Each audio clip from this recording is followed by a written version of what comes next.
Thank you for coming tonight. Before we get started, Jared's going to pass out 4 survey questions. If you didn't get them Sunday, raise your hand if you were not here. He'll bring you one where you sit. And on Sunday, we're going to spend a good bit of the class period, almost 4 questions. In addition, we're going to spend the rest of our time on the questions that's in your book. It's quite substantial, quite a few questions. So if you haven't started yet, it's okay, you got time. But you're going to be busy over the next 3 or 4 days to be ready for Sunday's class. Very important that we do those things. I'm going to take about 7 minutes, maybe 8, and to rehearse what we talked about Sunday, since we did have several that were not here. The best analogy I can come up with on diagnostics or diagnosis is I suspect we all have been going down the road, and you see the dreaded check engine light come on. And usually we'll go into some sort of panic. We'll pull over the side of the road, but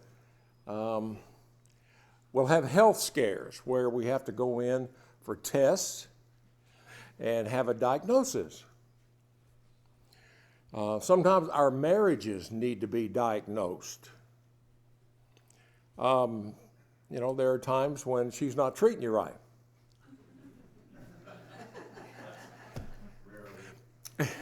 But there are times when in all marriages there are disagreements and there are things that we have to work out. And we diagnose through dialogue on how to do that. At church, sometimes churches will go through issues and a diagnosis is required. An individual, we're going to look at that on slide 4 here in just a little bit. For the bulk of our time tonight, going to be slide 4. Diagnosing individual issues. Anybody in here never had, I won't say physical because we all had those, a spiritual concern, a spiritual issue? That's right, I don't see any hands. We all have. Now, we got 2 ways to go when we have these diagnoses. Number one, we can ignore those signs, can't we? Those warning signs. Can we ignore them? We can. It's not smart, as Teresa says. It's not smart to do that. We ignore them at our own peril in any of those contexts that I just mentioned. So those have to be addressed. Do you agree that that's true? They have to be addressed. Pardon me. We talked a little bit about on Sunday, since the year 2000, I'm going to use the term in quotes, Christian churches attendance, membership is down 12.5%. Something going on. Since 2017, churches of Christ, that includes what we might call institutional and also what some might call conservative, just Church of Christ, has gone from a growing group nationwide to a declining group, according to watchman.org. So I know it's true. I mean, even anecdotally, you know that's true, but also factually, it's true. Now, let's look at, there's 2 ways that we can go in this fork in the road. When things are being diagnosed as maybe needing some looking into, we can have a fixed mindset where our intelligence is fixed and we cannot be changed. Some people say, well, that's the way I am, and I'm not going to change, basically. If a task is too difficult, just stop doing that. Discontinue it. If you receive negative feedback, avoid it at all costs. Now, we can go that way. Or we can have intelligence is not fixed, the growth mindset, which we need. Difficult tasks are worth pursuing. It's difficult, yes, but it's worth pursuing. And feedback, even though sometimes feedback can be negative, there's still opportunities to grow from that. Now, we have to be careful when we're the giver of feedback. We have to be careful on how we accept feedback. Somebody said one time, have you run into people that can tell you that you're ugly and you thank them for it? And sometimes you can tell people will tell you how nice looking you are and you want to know what the problem is. What's the difference? Question. It's delivery, it's tone, it's our mannerism. So we do that when we give feedback the best we can. And the feedback person needs to accept it in the way that it's given. And you can grow from that. You can grow from that. One of the churches, real quickly, that we looked at, and I'm going to get to slide 4, the bulk of it tonight, in a second. We saw in Ephesians 1 and verse 15. In fact, someone read, just real quickly, Ephesians chapter 1 and verse 15, very loudly, if you would, for the class. Ephesians 1:15. Go, Gary, you got a loud voice. For this reason, I too, having heard of the faith in the Lord Jesus which exists among you, and your love for all the saints. Paul says, by direction of the Holy Spirit, inspired, I hear of your faith, and I hear of your love for one another.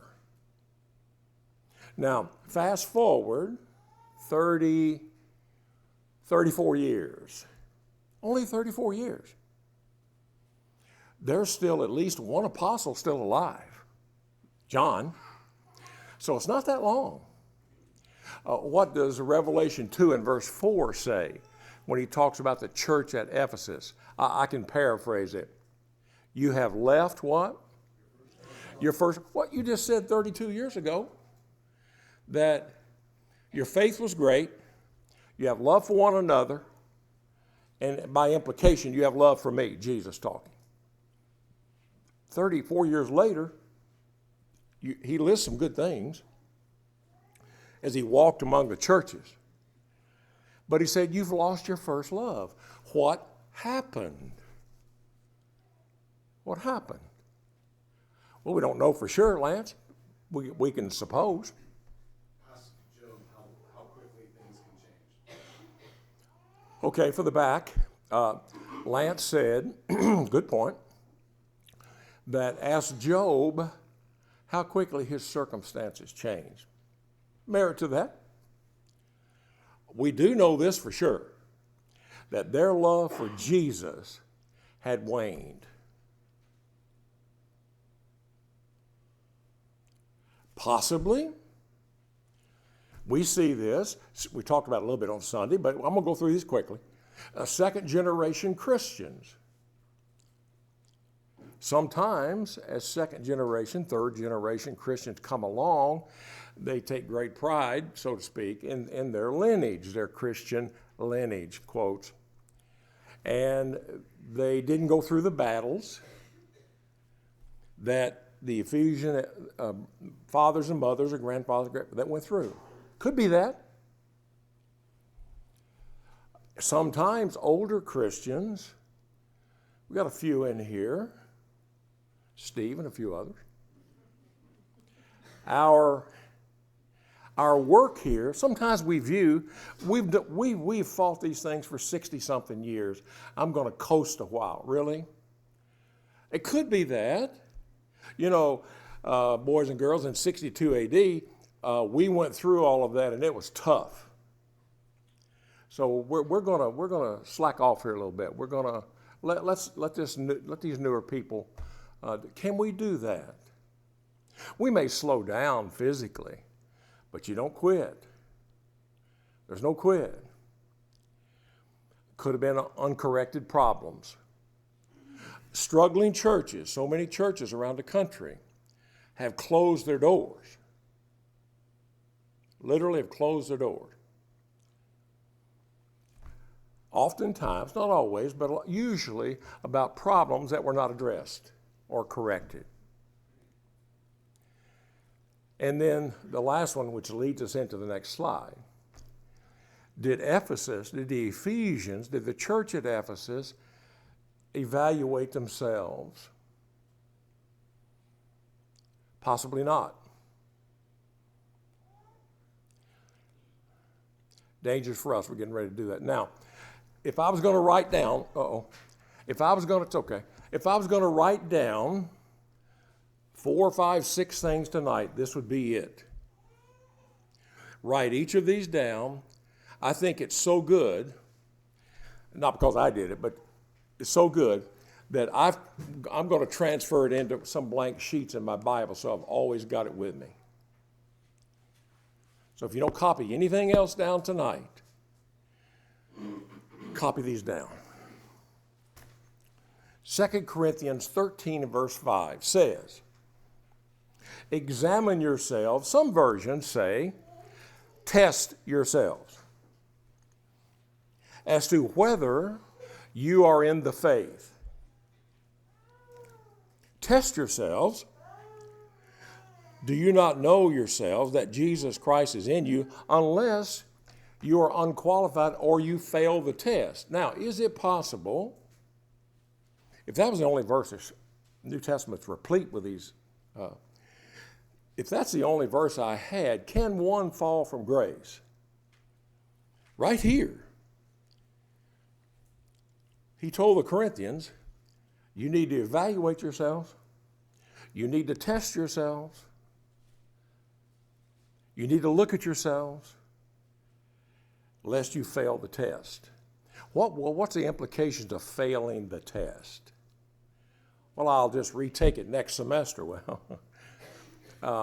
it doesn't work like that. If we fail the ultimate test, how's that going to work out for us at the end? It's not. All right, so here we go. Why is self-evaluation important? We've determined it appears to be important, but why? One of the first things we have to do, every single one, write it down. We need to identify our strengths and our weaknesses. Why?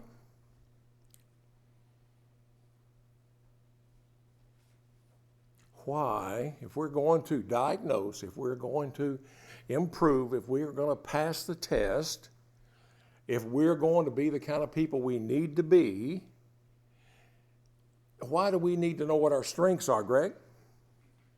I'll give you this analogy. I had a ski accident once. My shoulder was hurting. I went into the orthopedic surgeon.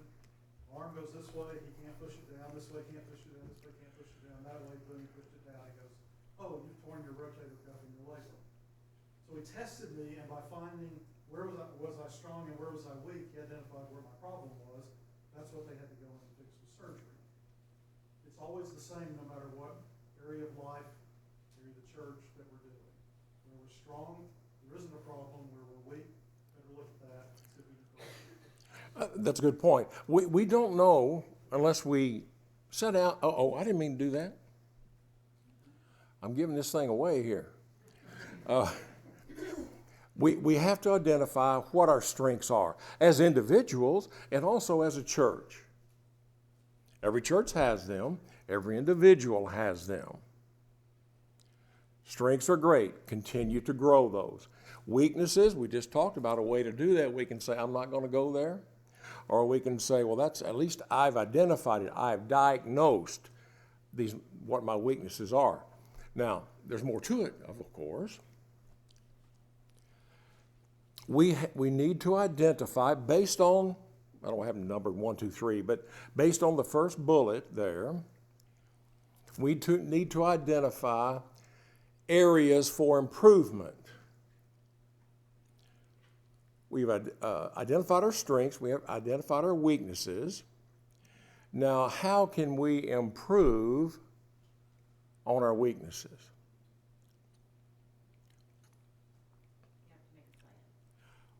We have to make a plan. Getting ready to do that.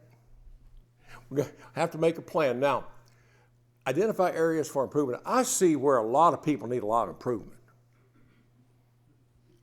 There's an old Seinfeld episode. I got a lot of problems with you people. No, I don't. But I can see, you can see, areas where you and I need to improve. I know where I need to improve. So, but this is digging deep inside. This is not waiting for Gary. Gary could come to me and say, Mitch, you need to work on this, brother. And, okay, thank you for coming to me. But we need to identify what areas can we improve in. Just, if we're going to call it an overarching Google from 30 miles up, that's fine. What areas do we need to improve? That's a good start. Here's my strengths, here's my weaknesses, here's the areas where I've got to do better.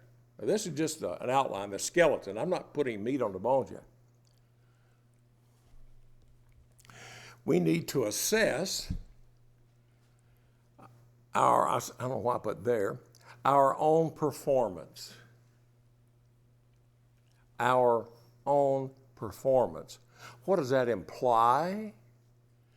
Your own performance.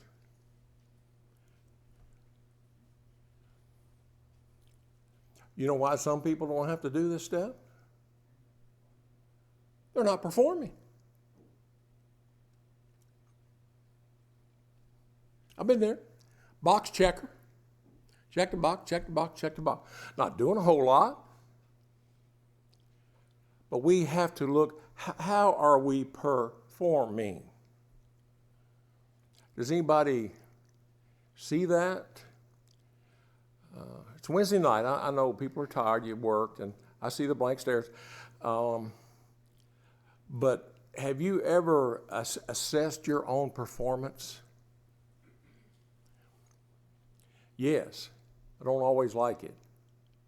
Ryan? I think you mentioned it Sunday about the mirror that James brings forth, and we don't necessarily want to see us underperforming, ourselves underperforming.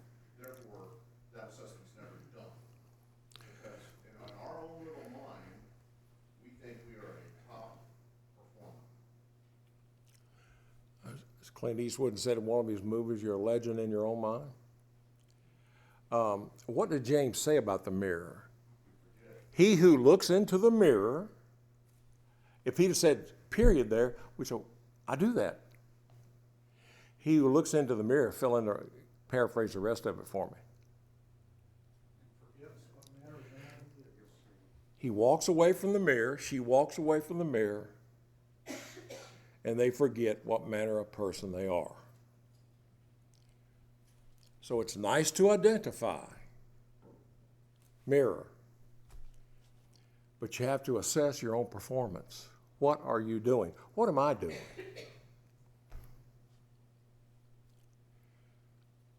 How, as I think Veronica or Elisa 1 talked about a plan, how are we, after we've done these 3 steps previous to this, how are we going to promote personal growth? How are you going to grow? How am I going to grow? What steps am I going to take to grow? And the wrong answer is, I don't need to grow. Wrong answer. Promote personal growth.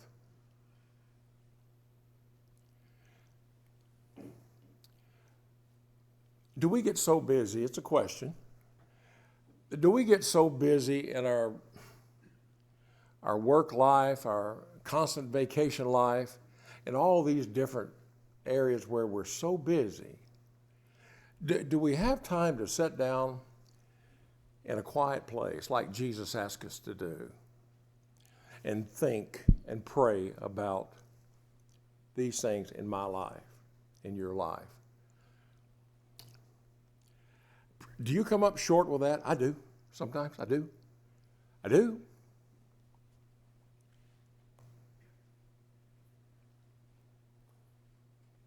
We're coming up on the first of the year. We're going to have a new set of goals here. The elders have been working on this hard for the last few months, coming up with goals for us and for the church. So we need to sit down and actually write it down. I never was a big journal person. I did a lot of journaling when I was in Sierra Leone for a year. For a year, it just seemed like a year.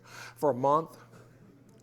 A lot of journaling. People that journal say it's so beneficial. Anybody do that in here? Anybody journal? Does that help you, ladies?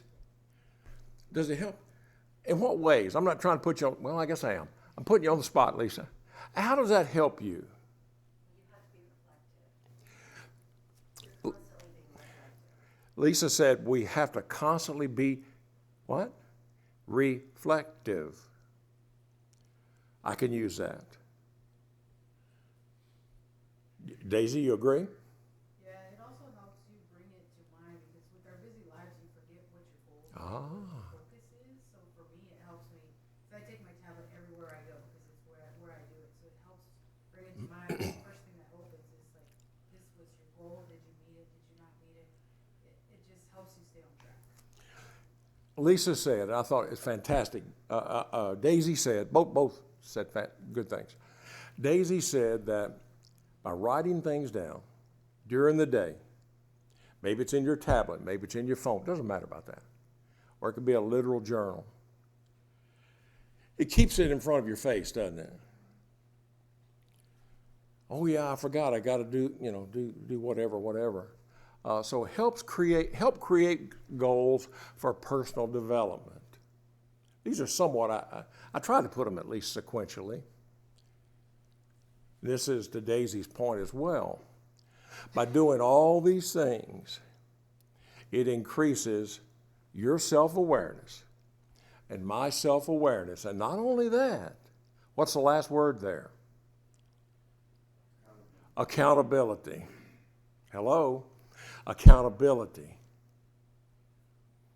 Give me an example. What does that mean from a spiritual, church, individual, Christian? Accountability. Help me out there. Accountable?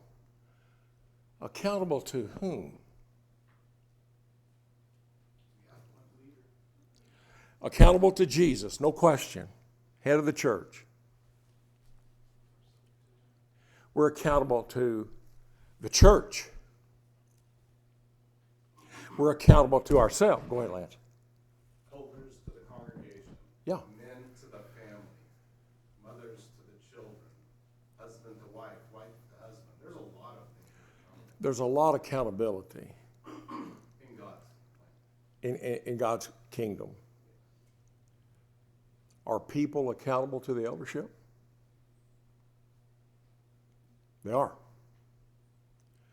Are elders accountable to the flock the Lord has chosen for them to oversee? You better believe it. I'm actually embarrassed. I forgot to mention the deacons in that list. Yeah, no, it's okay. Your point's well taken. Get back. Don't give it away yet. Accountability. Now, what are some of the drawbacks of being accountable to each other?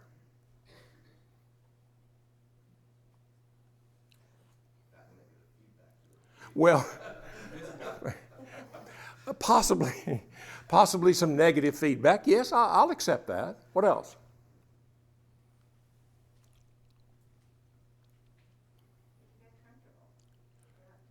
It's certainly uncomfortable. It's uncomfortable. Can it make one feel guilty at times because of their lack of accountability? Yes, been there, done that, got the t-shirt. Yes. So the self-evaluation, I got one more I think, are so important. And Paul said, you better do it. You may think you're passing the test, Corinthians, but you stand in jeopardy of losing your soul. And these were Christians. Increased self-awareness and accountability. We're accountable to one another. Now, when any of us lets another one down, how does that make you feel? How does it make me feel? If I let you down, whatever that might be, and I find out, that makes me feel really badly.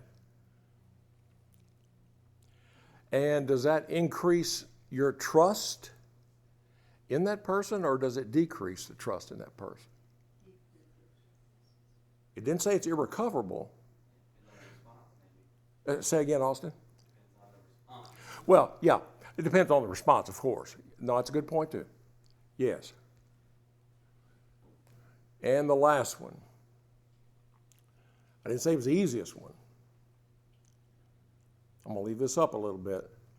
But take ownership of personal development. Now, the elders can get all the goals up here you can imagine. We could cover the wall if we wanted to. New goals are coming out January the 11th. Be here, Sunday. Can the elders, can the deacons, can the preacher that we don't have yet, but we're going to get, can they, well, certainly, but they can encourage you.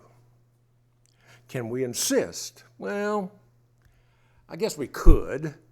But the bottom line is what when it comes to all of these evaluation, these diagnostics? Who does it ultimately come up to? The person in the mirror. Now, you can hide. I can hide from a lot of people. But let me tell you who you cannot hide from, period, end of story. Number one, that's God. But even on a much lower level, who can you not hide from? Be honest now. Yourself. Yourself. You can't hide from yourself. You know who you are. I know who I am.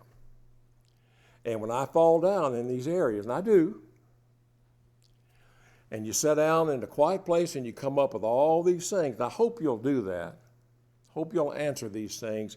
I'm not going to ask you to. I could, but I don't think I'm going to ask you to unless you just want to the next Wednesday night. If you like, we can go over these again if you wanted to come up with some things that you came up with. That'll be fine. But this is not something to be handed in. Call it a test if you like. And Paul told the Corinthians, be careful lest you fail this test. Who's the professor that's going to be grading this test, if you will? Allow me a little poetic license there. Jesus. Can't fool him. And I'd much rather somebody, tell me today, you know, Johnson, you need to work on that. And I've had people tell me that. I hear that sometimes at home. And you know what? While it may hurt a little bit, 99 times out of 100 it's true. Take ownership for your personal development. Any questions, comments? Tom? Come, Gary. I miss my wife straightening me out at times. I get off the beaten path, and she would, just like you say, correct and let you see things how they should be. She would. Many of us knew Barb. She was a wonderful woman. And I could see her doing that, Tom. Many times. Well, be careful now. We don't want this many times stuff. Yes, she would. Everybody loved Barb. Gary. Gary? I think all of us have gone through a spiritual growth from a baby, hopefully to mature. And what we're talking about here is really, it's all of those personal responsibilities we take to get there. That's what all of this is. I mean, it sounds profound to us as we sit here and start thinking about our own issues personally. Yeah. You're right, it hurts. I started growing after a few years being a Christian. And then I found myself a few years later, whoa, wait a minute, I wasn't growing. And I started growing a little more. When I retired, I mean, that was quite a while after I had obeyed the gospel, and I realized I needed to grow some more. So I guess my point is, this is part of being a Christian, and I'm really happy to see that the eldership has seen fit to push us. Because no matter what stage we're at in that growth, we've got to maintain this type of work. I like what Gary said, I like a lot of what he said, but one of them was, no matter what stage we're in, and you may go, well, I'm not in the stage where maybe Gary is, or Rick is, or Greg is. Maybe I'm not there yet. Is that a weakness? No. It's like on D-Day, when they were pinned down on the beach and they were all being slaughtered. One of the, I think it was a colonel, might have been, I think it was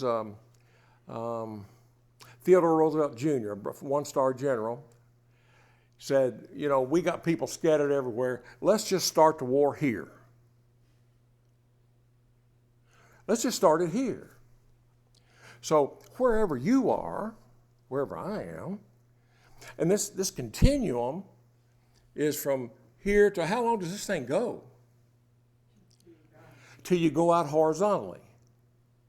It doesn't stop. So no matter where you are, so I'm not where I need to be. Okay, maybe that's true. Maybe it is true. Start where you are. Identify your strengths and weaknesses. What areas can I get better in? Assess where you are, your own performance. What am I doing? Not talking. What am I doing? Personally, what am I going to do to get better? Now, you may say, I don't know. Find somebody you trust. Find somebody you trust. I'm coming, Corinne. Find somebody you trust and say, I'm pretty new at this stuff.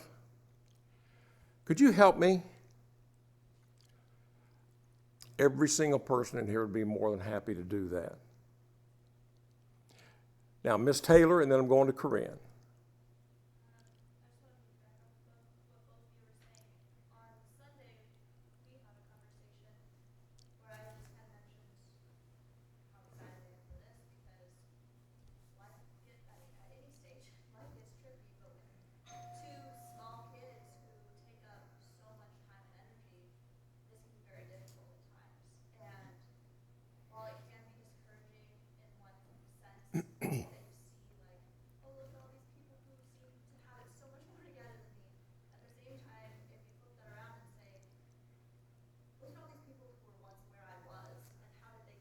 That's it. This time, and then you go to them and see, how did you get through? And the thing is, everyone here is so open and honest, and like, where their shortcomings are, they'll be truthful. So it's not like anybody's putting on a show. If they struggled where you were at, or where they're at now, they're going to be honest about it. But I think that's what's so great about what we have here, and I appreciate that. I agree so much, and like I told my grandkids, I don't know if it's Zach or somebody, we were talking about, I said, back when I was young, they said, Grandpa, you were young? Shut up. Yes, but we've been where Taylor is. When we had a 4-year-old and a 1-year-old or a 6-month-old trying to run around, and Veronica's going crazy, I'm going. People have been there, and you can get through it, but it's hard at times. And I appreciate your honesty because it can be hard at times. But carve out a few minutes a day. I know it's hard. Maybe the kids are in bed, daddy's looking, whatever. And just take a few minutes and go over these things. God's okay with that. Miss Corinne, then we got about 2 minutes.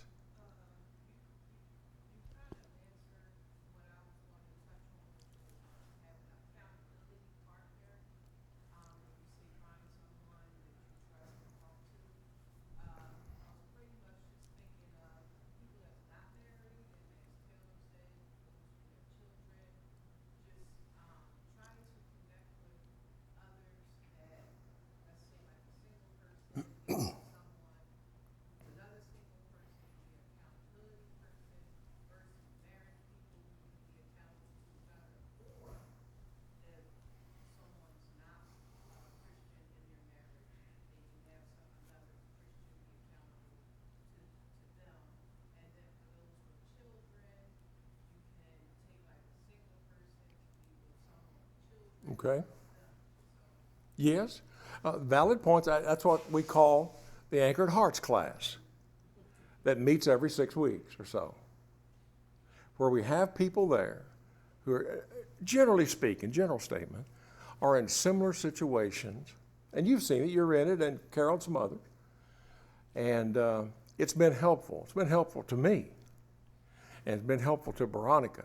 So it doesn't have to be a class like that. It can be one-on-one or 1 with 2, that kind of thing. But it's a valid point.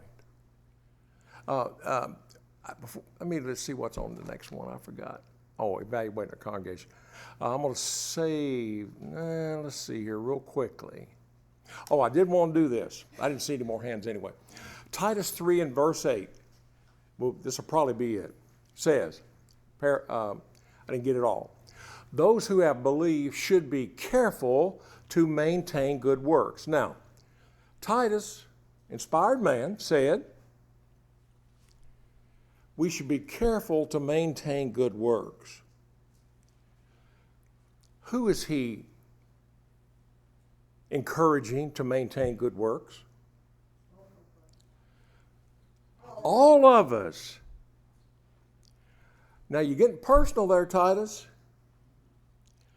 I can see where Stan needs to do good works, and you're going to have to do. He says, be careful basically for all of us to do good works. Who does that leave out? Who did Titus leave out there? How many? Every person is required to do good works. Now, you'll have to figure out where your strengths are, remember? Figure out where your strengths and weaknesses are. Make a plan. But sitting on a pew doing what you've always done won't hardly get you where you need to go. Remember that Pareto chart? I think it's a lot more than that here, but as a general rule, they say 20% of the people do 80% of the work in the church. I don't believe that's true here. I don't know what that percentage is. It's less than half. But so it leaves us lots of opportunity to do better as individuals and look around, as Corinne mentioned. Let's look around and see if we can help based on what skills we have. Because remember, I know that's the last one. In Matthew 5, the parable of the talents. Remember that? 5 talents, 2 talents, and the 1 talent guy. When he got down to the 1 talent guy, what did the Lord himself accuse the 1 talent guy of? You're a low-life sinner. You have done, What do you say? You didn't use your talents, brother. What was, you going down a few verses, what happened to that one talent man? He doesn't say he was immoral. He wouldn't say any of those things. You did not use what I gave you to do. Therefore, you'll be going into hell. Now, that's how serious it is. I did not say that. I would never say that. Jesus did. Now, most of us are not five. There's a few 5-talent people in there. I'm probably more the 1.5 talent, but I better at least come back with 2 or 3. Or wherever you happen to be, do better than what you are. I don't think that's asking too much from the Lord. That was a set. Yeah, I see him coming back. Well, we're not in yet. I want to do one more. The overall goal has to be, highlight this in your brain housing group. The overall goal has to be, it didn't say, notice, it didn't say we need to increase the number of people in the seats. We would like to do that. That's not, was it? Increase the number of members involved in doing good works. If we're at 35% doing most of the work, let's take it to 40. Let's take it to 50.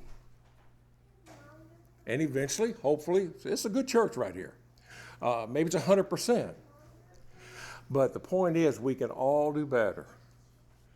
And that's our goal. Do a little better. Just a little better. And I'll try to do the same. I will. It is a good church. Say again? It is a good church. It is a good church. It is a good church. Question to ask yourself, how does a group, and this is not us, I don't think, how does a group of individuals in a local church go from a vibrant, growing, working congregation to one needing major revival? Remember Ephesus. There was a church in Nashville, Tennessee called the Riverside Drive Church of Christ when I was this tall up to a married age. It's the largest church in Nashville. They sold the building 5 years ago, put padlocks on it. How's that possible? It can happen. We don't want that to happen here. And the elders are going to try our very best to try our best not to let that happen.